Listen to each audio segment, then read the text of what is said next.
everyone. I'm Elena Armijo, and I'm the founder of the C-Suite Collective. This is a company I created for executive leadership coaching and wellness that supports C-suite executives, entrepreneurs, and founders. Now, more than ever, businesses are running faster and with fewer resources. Burnout, overwhelm, disconnection, and disillusionment are the new norm for teams struggling with an old paradigm. At the C-Suite Collective, we believe deeply that providing massive support for your teams through executive coaching and holistic practices will create an inclusive culture, higher levels of performance, sustainable change, and the organizational impact you desire.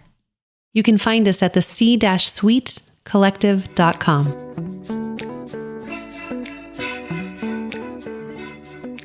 Hello again. I'm Elena Armijo, and we have a wonderful show for you today. Can you have a partnership when you're a solopreneur? We'll look at that in our coaching tip for the week. And in our interview segment, we have Ann Baltz, a vocal advocate of musical improvisation and how it can be used as a tool for freeing musicians' innate musical and dramatic capabilities. We hope you enjoy the episode today, and remember, something powerful resides within you. I'm here to support you in seeing it and creating it. Can you have a partnership when you're a solopreneur? What an interesting question. So a solopreneur, right? Somebody who works by themselves on their own, who runs a business on their own. But does anyone really run their business on their own? I'm of the belief that running a business takes a massive amount of support and a massive team. So the first thing I would look at if you're a solopreneur is, where are you keeping people out? Are there partnerships that you could develop that you've been resistant to because you think you're a one-person show?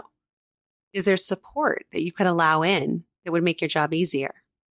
And even if you're a solopreneur, one business on your own, what would be possible if you allowed more support than you've ever had?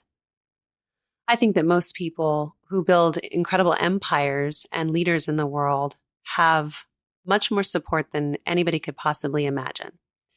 For my own team, I look at what I have. I have a podcast team. I have a social media manager. I have a PR company. I have a PR agent. I have a CPA. I have a lawyer. And these are just people on the top of my head right now that I can list, but they are my team. And with my team, I feel like I can run an efficient business. So consider, if you don't have a team, you might want to get one. And what could it look like without costing you the whole bank? And where are people already offering support or offering to mentor you that you could take them up on that? Thanks for listening.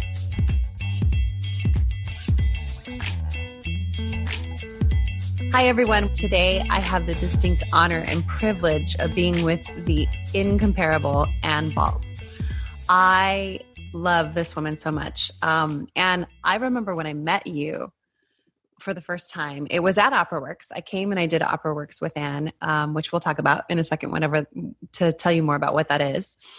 And I remember walking in a room and seeing her for the first time, and there was so much buildup to being there with you.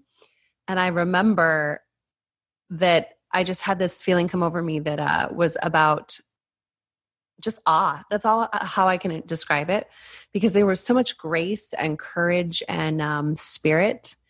And what I got to know after working with you during that time period was that you're a true healer. And that's what I love about you, is that you actually heal souls. So welcome. Tell everybody a little bit about who you are outside of my woo-woo images of you.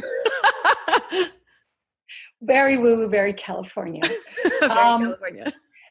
Yeah, so I grew up in New Mexico in an adobe house with pet burros and on the mesa outside of Albuquerque. And so I have always felt a deep connection to the earth and to dirt, because that's what adobe is. You grow up in a dirt home. And also I went to school with people of Hispanic backgrounds, of the Navajo backgrounds, because we abutted the reservation to a certain degree. And I think I just grew up learning that we're all the same, basically.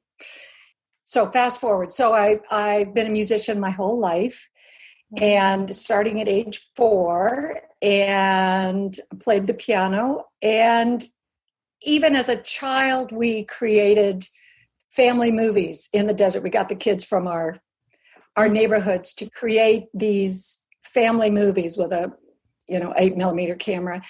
And I watch those now and I see, I was bossy then, telling everybody what to do in the movie. And so it's just interesting to trace back where I am now and how that started early on. Mm-hmm. That you don't realize when you look back on your life, you don't really realize that who you are starts at the very beginning. And so I got into opera. I hated opera at the beginning, and then I got a grad school assistantship as an opera coach, and I thought, how badly do I want to go to grad school? And I decided yes, and then just fell in love with opera. We did La Boheme in English, and all of a sudden music, all those notes on the page suddenly made sense to me. They represented emotions, they represented actions, they represented the story, and I just fell in love. And so I went to the San Francisco Opera and trained at the Merrill Opera program, and then started working in the business. And then in 87, I just started my own company to train opera singers. So there we are. Yeah, and that's where we met. Tell us a little bit about OperaWorks and what it was. Yeah. So OperaWorks, I had been music director of other programs. And so I felt in those other programs that there were parts to the training of singers that weren't being addressed. And so I just thought, I can do that. And so I just started a program, OperaWorks, to train singers, not just as singers and not just as actors, but as also to incorporate the human beings that they are, so that would infuse their music, that would infuse their performances with who they are in their unique being. And I felt that was the part that was really missing. And so we were the first to incorporate yoga into the program. We were the first, not the first, but we always had Alexander technique in the program. It was very physically based, because if the body is locked up, then the voice is going to be locked up and the soul is going to be locked up. So to create all those physical activities in the program was a huge step in opening up a singer. A lot of tears when you unlock those physical barriers. Oh, yeah. A lot of tears happen, but it's beautiful when people sing from that place of openness in their heart and their soul. Well, and I can speak as somebody who was part of the community. There's such a following. Like the alumni group of OperaWorks is expansive across the world. So when we're talking about you being the first, yes, you were the first. You were the one people came to breathe life into something that we were taught a certain way. And actually, I want to know more about your theory behind how singers were taught back then. Because I know you spoke a little bit before around it was a very binary way of thinking. Can you say more about that? Yeah, sure. So the way classical musicians are generally taught and continue to a certain degree today is that there is a right way for a piece to be done and a wrong way. Or if it's not the right, then everything else is wrong. And that never made sense to me, because in my mind, the composer, in most cases, the composer is dead and is not going to be around to tell us how a piece should go. So where am I in that picture? Where am I to create my interpretation of what this music says to me? Mm-hmm. And I thought, I can't be the only person who feels this way. And I'll back up a second. When I was in grad school, my piano teacher, whom I adored, my piano teacher this is how my lesson would go. I would play, and then she would stop me to correct me. Okay, so let me correct. And then I would play, and then she would correct me, and play and correct. And after years of this, one day in a lesson, I just closed the lid to the piano, and I said, am I doing nothing right? And she was just so surprised, and she said, well, of course you are. And I said, and how would I know? because the only thing I'm hearing is what I'm doing wrong or what needs to be fixed. And so it was after that, that was like one of those just moments where the big bomb fell into my soul and just said, this is important. So I can't be the only one who feels this way. And so we now, when we're at Opera Works, and the way I teach now is that the first word out of my mouth, if I have to stop someone, the first word out of my mouth is going to be an acknowledgement of something they just did that worked, or an observation of what they just did that we've been working on, and they tried it again, and now that worked. Because what that does is it keeps them open and vulnerable. Mm-hmm. Because what happens to singers, and I think musicians in general, is we have to open ourselves up and become vulnerable, particularly in front of an audience. But to make music, you have to open yourself to allow the music to come through. If every time you're stopped, you know it's going to be a negative comment, to protect ourselves, we tend to close the door.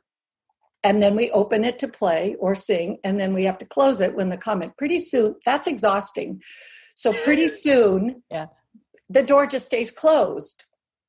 And because we don't trust anyone is really there to support us, and it can be devastating. And some people just have to drop out of the field because they don't know what they have to offer anymore. And so to me, that's a crime to see that happen to so many artists. Some people just muscle through and are actually able to take that and still move forward and make music, and great for them. And then there are those who can't do that. They need a balance of positive and critical feedback. So that's what that's about for me. Well, I think that's why I call you a healer, because literally you speak to those people that were on the edge, that were either getting ready to let go of this career or move forward into it. It's so funny because I just heard a lot of parallels to what's happening in the world right now. So I want to jump there. Yeah, right. Because if we think about it through the lens of like leadership or humanity, how people are being with each other right now, I hear so much of the same that's been trained, like the closing or the opening, or whether you're safe or not. Mm-hmm. What do you think about that? Did you just get the same hit, or? Yeah, well, that's interesting. You would say that, because I hadn't really thought about it in those terms. That, I mean, I think every one of us, I think a basic need in every person is community, number one. And number two, to feel important to someone, that we're contributing to the world in some way. Every person needs to feel that. And so when so many people are out of work and that had been their identity, or the kids who've lost their community, to whom am I important now? It's just this kind of screen, and I don't really know I can't feel that person. So I think it is a big part. And I think that's also a big part of the split in our country right now, is one candidate speaks to one group of people who have not felt validated or acknowledged or important. And the other one or another candidate may speak to another group of people who are feeling equally disenfranchised from whatever's happening. And so to recognize that and say, we need to look at basic human needs, beyond food and water and shelter, but how can we feed the person internally? That leads us to social justice, and you being an advocate. It's just such a great segue to becoming from OperaWorks into what you're doing now. And what are you taking from OperaWorks that you learned that you're now using today in what you're creating? Yeah, that's a great question, as all of your questions are. I just make stuff up over here. I don't know. We do that. Yeah, we do that. We just make it up. We did that a little bit together in the past. Yeah. Yes, we have. No, what we did at OperaWorks was we started creating pieces that glued together disparate songs and arias from different operas and put them in a different storyline and glued it all together with improv dialogue. And we've been doing that. I've done 30 of those. And it wasn't until maybe about 10 years ago, I wanted to merge my social conscience with my artistic gifts, I guess, talents, skill set. And in 2015, so we started at Opera Works, we started creating shows that had a social issue. How would I say this?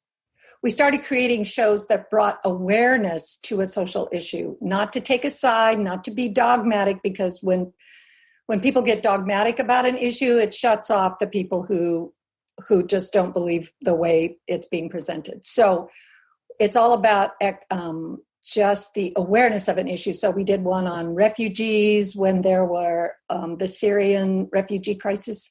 Mm-hmm. And we've done one on the negative effects of the internet, on relationships and that kind of thing.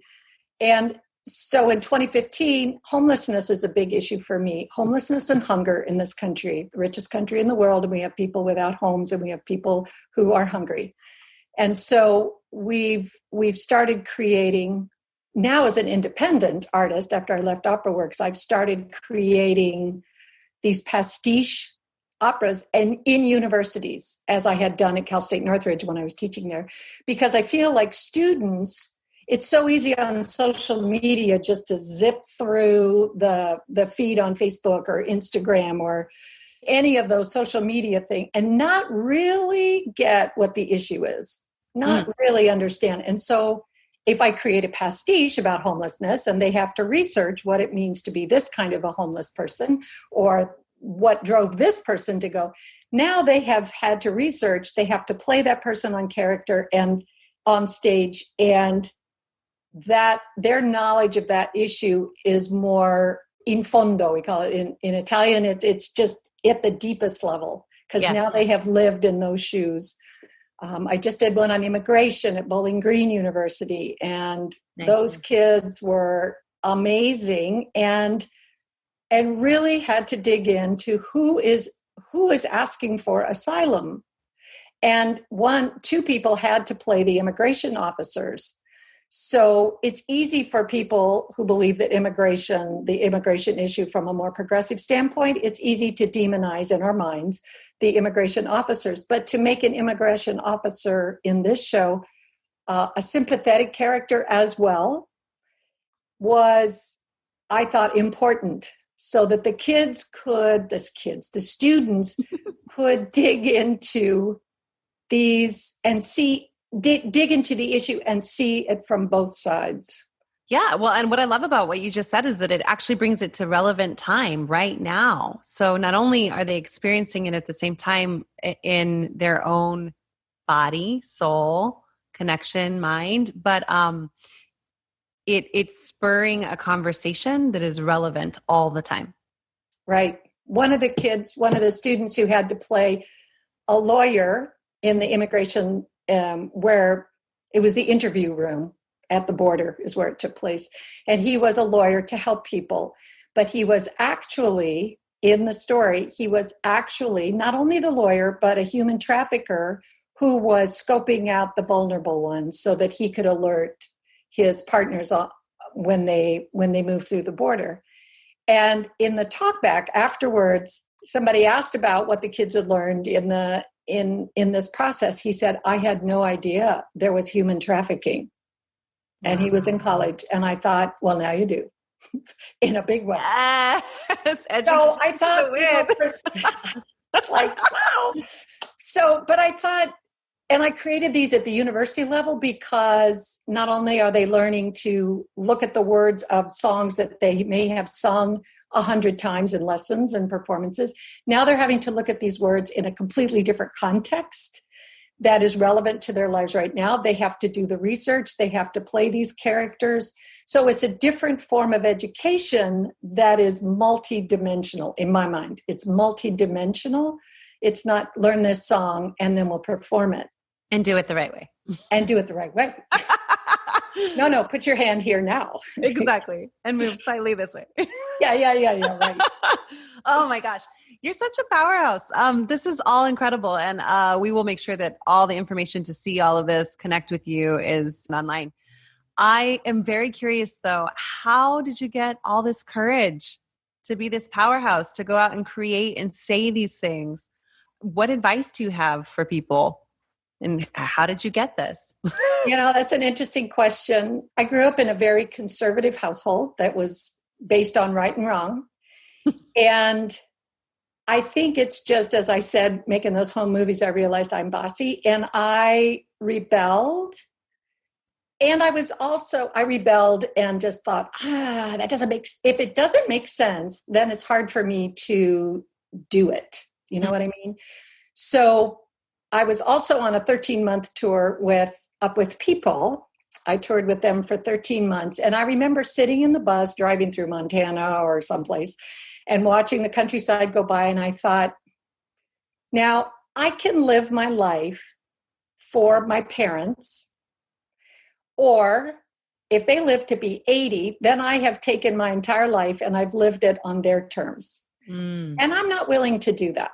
So I'm just going to live my life my way. And there have been some rough times, rough conversations, because I went against their wishes. I moved to New York when I was supposed to just move home. And I love my family. But there were things I wanted to do that I was driven. I've not always been courageous. That has come. But, and fear, of course, is a huge factor. But the question is, do I give in to that or do I just leap and see what happens? That's the improvisatory nature. Yeah. Let's just see what happens, because if that doesn't work out, I'll just make a different choice. So now it's, when you start to realize that people are reacting positively to the things that I'm doing or saying, not everyone, certainly, not everyone. And starting your own company is also, I just kind of started it. Oh, I know how to do this. And we just, put out brochures and there we are. Some people showed up and I hired faculty and that was kind of thing. But the pushback I got from people in the traditional opera world was extreme. It was huge. Yes. Yeah, it was huge that this was just a bunch of crap and this doesn't work, because it didn't fit their model of what opera education should be. Yeah. And so you just start to steel yourself against that, because I knew in my heart, I could see it was working. The way we were working with people, I could see that. And people and the singers were saying, oh, this is amazing. I just feel so authentic. And so I figure, who am I doing this for? Am I doing this for the traditional opera business, or am I doing this for the people in front of me who want to say something with their music? And that's the direction I chose. So, it got better. And then we became more recognized. And and you got a lot. And then you were at the forefront. Yeah, pretty much. And it's like, and then I got nervous. It's like, I've lost my edge. Being successful. Yeah, what's wrong with people are criticizing so much? Yeah, that's beautiful. I hear in that just innate trust that what you are creating is exactly what you believe in. I do. And there was a quote I saw when I toured Up With People. We toured Mexico for 3 months. And I remember going to a classroom in this little town in Mexico. And there was a sign in English on the door that said, I must do what I believe and believe in what I do. Life is too short for anything else. And this was my late 20s. And that has just kind of, what is it that I believe in? I just better do that, because I don't know what else to do. That's so good. A guidepost, a little mantra. Yeah, it is. It is. Yeah. How are you taking care of yourself now? Because I have it that we're in a new world. Nobody knows what's going on every day. Yeah. You're still creating very big, impactful things, and you're using your voice in a big way. Out of all our speakers on the series, I think you're the most active in social justice daily. And so how do you stay sane? Yeah, There was a period about a month ago when it was just, everything was too much. And people were hurting, and I'm also a Red Cross volunteer. And so that's been a part of it. Is I have found that stepping outside of my world and my concerns about me and volunteering, I now volunteer for 2 different organizations, has been a tremendous help to me to get out of my own worries, my own anxieties, because someone else is always hurting more. They've lost their home in a home fire. They need somebody to help them organize what they're trying to do, which is very powerful. Other than that, I have plants. I have a million succulents because you can't kill them. They're very forgiving. And, sometimes I'll just go out and water them. And it's very because I have a million of them, that it takes a long time to water them. I love doing dishes because it gives me a way to organize something. Like there's chaos, they're all dirty. Then I wash them and move them over to the rack or in the washer, and then they're clean. And I can stand back and say, now I feel a sense of order.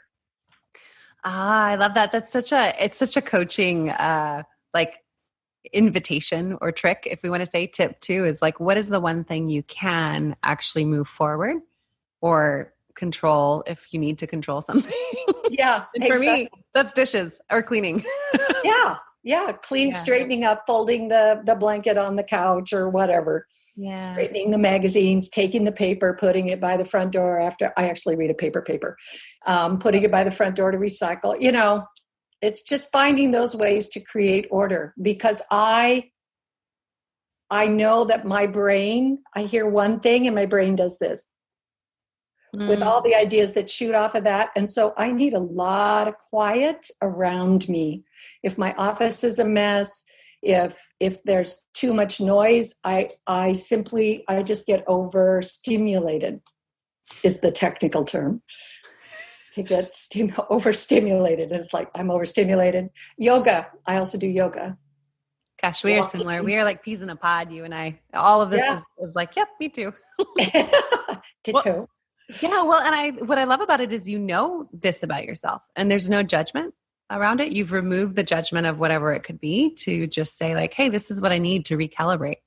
Right. And the opposite side of that is I really need to be a slob for a while now. Mm-hmm. I'm just going to not care.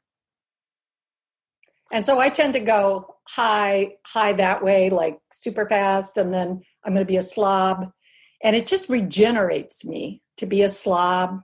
And then until I get bored, like after I left Opera Works, that was after 32 years and I was burned out.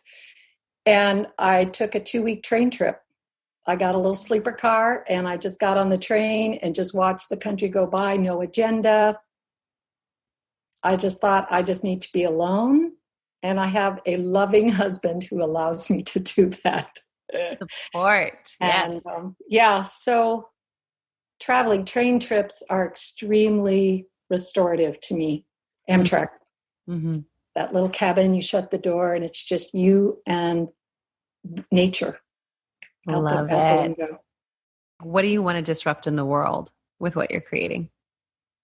My dream is that I would have an effect, an impact on the educational system, the educational methods that would acknowledge the individual. And it's hard to do when there are 35, 40, or in universities, 150 in the room, 150 people in the room. But to have an effect to acknowledge that they have ideas, they come into that room with ideas.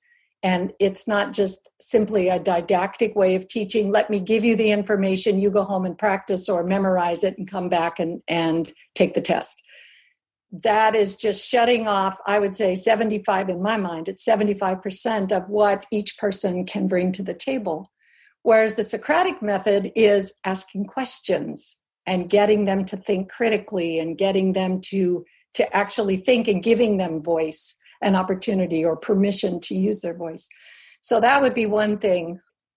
I love the fact that so many singers now coming out of opera works, and then also people who've participated in these other pastiche, are starting to realize that music can have a message beyond what someone 100 years, 200 years ago originally wrote it for, the poet or the composer, that we can use those same messages, because human emotions stay the same across.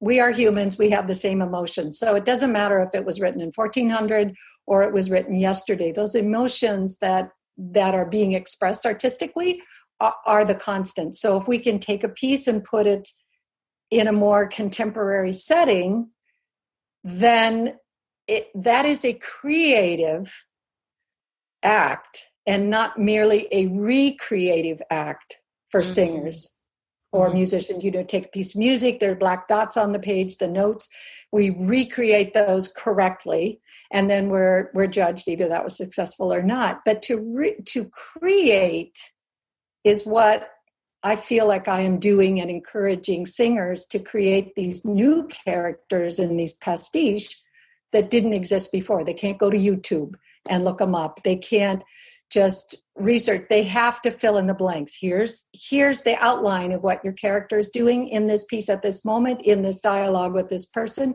Here's the outline. You need to fill in the blanks. And what comes out of people is amazing. It's just thrilling to watch people realize how much creativity they actually have naturally. It's already there. They don't need 25 years of acting coaching. I mean, those help to get you some craft, but really there is so much inside of every single person that I feel is being shut down. That would be the way to disrupt, and also to bring more awareness to the similarities between people. Talking social justice, that if I cut myself and I bleed, my blood is the same color. It's the same color as someone whose skin color is different, or who grew up in a different country, who speaks a different language. The blood is the same. It's the same. So and we turn the lights off, we're all the same. So so I would love for people not to focus on the differences, but rather the similarities, or to celebrate the differences and learn from one another, which people fascinate me, just fascinate me no end. Well, and I think that's why I thought of you for the series, Anne, because you've always been a disruptor. And my version of that for you is you've always been someone who invites partnership, not only creation and creativity, but what I just got from what you said was you're teaching people how to be in partnership by allowing for people to bring stuff to the table. And I think of my own relationship. Like Aaron and I talk about this all the time. He's like, what are you bringing to the table? What am I bringing to the table? And it's like 101 partnership stuff, but the world doesn't know how to partner, and therefore celebrate and exude, all the beautiful brilliance of humanity. Yeah. Well, that's nice. Thank you for that. It's so interesting to have someone reflect back what they heard. Let me tell you what I think I hear you saying, kind of thing. Yeah. In today's world, when compromise has become a dirty word for some, it's like, oh, I'm so sorry. But as an accompanist, as a piano collaborator, it's all about compromise. I can't just say, no, this piece goes like this. And the singer's going, yeah, but this piece goes like this. Well, then I'm going to do it my way anyway. I mean, then we don't have a piece. Yeah. And then how many people are just living like marriages like that or, exactly like that. Yeah. Just from basic connection. Yeah. That's amazing. Yeah. And it's super clear what's possible from there for you, with people that are connected and partnering the world. On Facebook, you're supposed to write your mission, or that's one of the things you can put on Facebook. And I struggled and came up with these things. And finally, I just thought, you know what I want to do? I just want to do good. I can focus on that. Mm-hmm. I just want to do good. However, just those 4 words, I want to do good, 5 words, it just gives me the baseline for everything that I do, every word that comes out of my mouth. That was easy for me. to just think, rather than a whole list of things that I want to accomplish in life. That stuff will come. Stuff just shows up and you go, oh, that sounds like fun. Let's try that. So, keeps me going. I love that. Is that if you were carrying a sign into the future to have people follow you into 2021, is that what you would have on your sign, or would it be something else? Yeah, I would like everyone to wear that sign. Yeah, right. Just do good. Like we just have T-shirts, like Black Lives Matter and that kind of thing. I want to do good. Exactly. I just want you to. That's it. Yeah.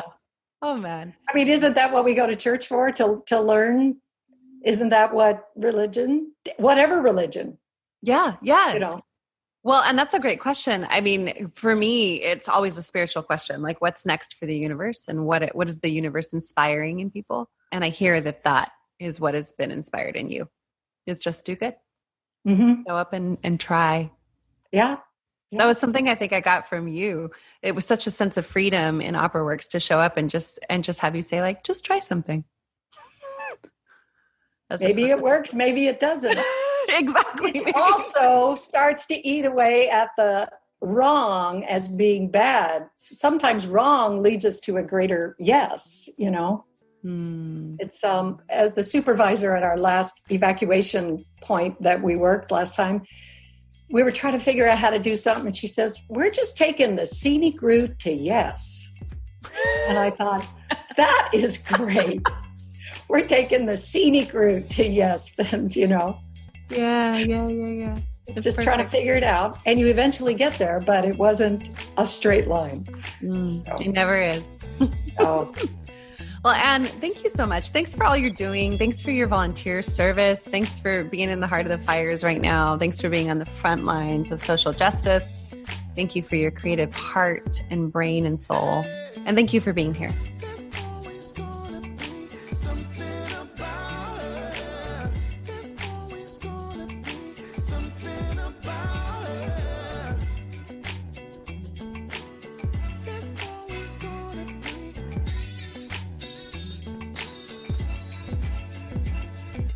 In a Manner of Speaking is an original podcast hosted by me, Elena Armijo, and produced by the following amazing team.